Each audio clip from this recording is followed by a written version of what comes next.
Penyanyi dangdut Ayu Ting Ting bersama anaknya, Bilkis Humaira Razak dan adiknya, Asifa Nuraini telah pulang ke Indonesia, Rabu tanggal 15 Desember tahun 2021. Sepulang liburan dari Amerika Serikat, anak dan cucu ayah Ozak itu harus melakukan karantina terlebih dahulu. Keadaan ini juga dialami Ivan Gunawan.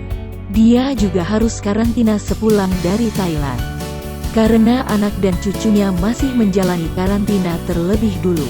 Sambil menahan rindu, Umi Kalsum meluapkan curahan hatinya melalui Instagram, Senin tanggal 13 Desember tahun 2021. Dalam kolom caption, Umi Kalsum meluapkan perasaan sekaligus kerinduannya.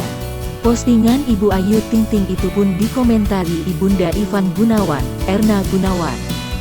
Saat ini, Ivan Gunawan pun tengah menjalani karantina usai pulang dari Bangkok, Thailand. Sembari ikut mencurahkan isi hatinya, Ibunda Ivan Gunawan seolah menegur dan menyemangati Umi Kalsum agar tetap sabar.